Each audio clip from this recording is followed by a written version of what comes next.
This is one of those stories that is just, boy, it's just angering. It just makes you so angry. But these things did happen, and they probably still do happen. Joe Arridy, Arridy, was born in 1915 in Pueblo, Colorado. His parents were illiterate Syrian immigrants. They never learned to speak English. His first language was Syrian as well. He did speak English, but very poorly, and he got his words mixed up and chopped them up and so forth. So he was a slow developer. And when he did speak, he couldn't speak in complete sentences in English.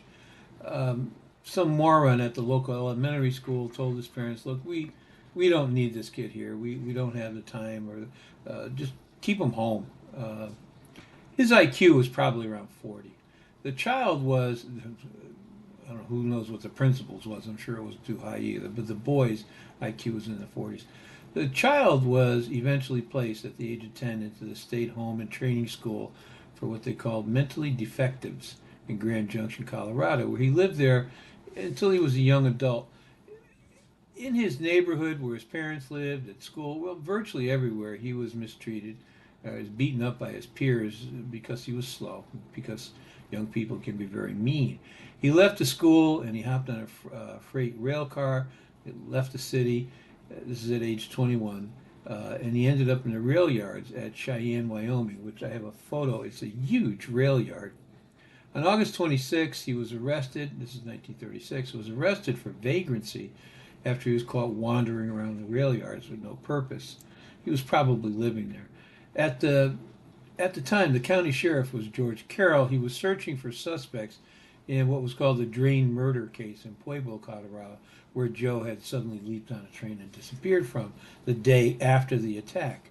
The Drain attack was horrific. On August 14, 1936, two girls of the Drain family, a farming family, were attacked while they were sleeping at home in Pueblo. Uh, their parents had gone out to a dance or something, taking the littlest child, a little boy, with them. The girls were alone. Both the 15-year-old Dorothy and her 12-year-old sister Barbara Drain, they were bludgeoned with what was probably a hatchet. Uh, Dorothy was also raped. She died from the hatchet attack. And Barbara survived, but barely. Joe Arridy told the cop that he left Pueblo the day after the Drain attack. And he pulled out of his, when he said that, he was pulled out of his cell for extensive questioning, long periods of questioning about the rape and the murder. Carroll said that Arridy immediately confessed to the crime. But when Carroll, the sheriff, contacted the Pueblo police chief, Arthur Grady, about Arridy, he learned that they had already arrested a man considered to be their prime suspect, Frank Aguilera, a laborer in Mexico, from Mexico. Aguilera had worked for the father of the Drain girls, but had been fired before the attack. An axe head, which was missing from the crime scene, they had the handle, not the axe head. An axe head was recovered in Aguilera's home. An axe head was recovered in Aguilera's home. So, with that in mind, Sheriff Carroll claimed that Arridy told him several times that he had been, quote, with a man named Frank at the crime scene. That statement appears to be false. In other words, Carroll lied, but it can't be proven that he lied. Um, so the theory here is that when he got the name Frank Aguilera, the sheriff, he took it back to Arridy, pulled him out of his cell, and said, "You were with Frank, weren't you?" And, Arridy, just trying to make him happy for lack of knowing what else to do, said, "Yeah, I was with Frank." However, Aguilera, who barely spoke English, later confessed to the crime, and he told the police he had never seen or met Arridy, whose first language again was Syrian. So we've got a guy whose first language is Syrian, and another guy whose first language is Spanish, and supposedly they plotted this crime and carried it off together. Furthermore, there's no physical evidence against Arridy. Barbara Drain testified that Aguilera had been present at the attack, but not Arridy. She could identify Aguilera because he'd worked for her father. Regardless, Arridy was transported to Pueblo and he confessed again. But it's important to know that studies since have shown time and time again that persons with a limited mental capacity are more vulnerable to coercion during interrogations, and they have higher frequencies of making false statements. They're just trying to They don't handle pressure well, understandably, and they're trying to make the questioner happy. So he said, "You stole the cheese." "Yes, I sure did," thinking that's what the guy wants to hear, because they don't understand the long-term effects of confessing to stealing the cheese, or in this case, murdering somebody. When the case was finally taken to trial, Aridy's lawyer pled insanity to spare his life. Arridy was ruled insane, while acknowledged by 3 state psychiatrists to be so mentally limited as to be classified as an imbecile. That was a medical term at the time. They said that he had an IQ of 46 and the mindset of a 6-year-old boy, and that he was, quote, incapable of distinguishing between right and wrong, and therefore would be unable to perform any action with a criminal content. It didn't matter. Joe Arridy was convicted based on his false confessions. Aguilera was also convicted of the rape and the murder of Dorothy Drain. He was sentenced to death and executed in 1937.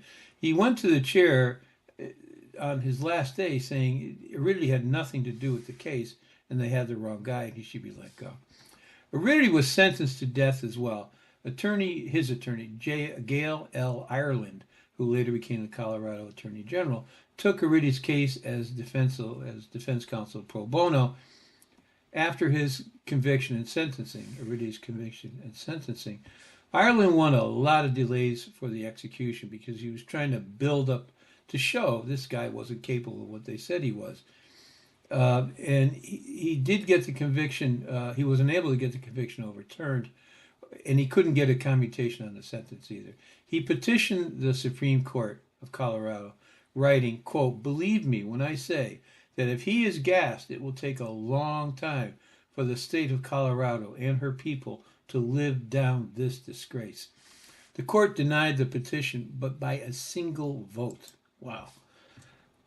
While he's held on death row with the appeals process, Arridy plays with a toy train that the warden, Roy Best, had given him. The warden said that Arridy was, quote, the happiest prisoner on death row, that he was well liked and he was well treated by both the prisoners and the guards. Although Ireland, the attorney, gained 9 stays of execution, finally he was ordered to be executed in 1939. Arridy ordered a bowl of ice cream for his last meal. Warden Best said he probably didn't even know he was about to die. All he did was happily sit and play with that toy train I'd given him. And when Best questioned Joe about his impending execution, he showed, quote, blank bewilderment.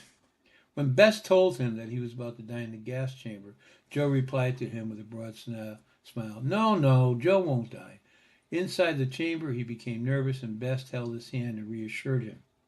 Not one of his family members, Joe's family members, or Arridy's family's members, came to see the execution. 70 years after he was killed, a group called Friends of Joe Arridy came to the attention of attorney David Martinez, who prepared a 400-page petition for a pardon from Governor Bill Ritter. Terry Brandt, the granddaughter of the attorney Ireland, also became involved with this pardon issue.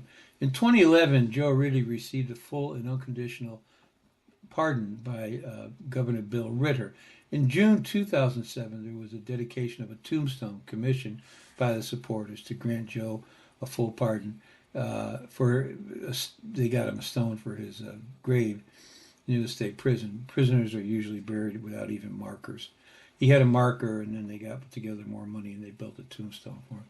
Since Arridy's death, the U.S. Supreme Court has ruled that it is unconstitutional to apply the death penalty to convicted persons who are mentally disabled.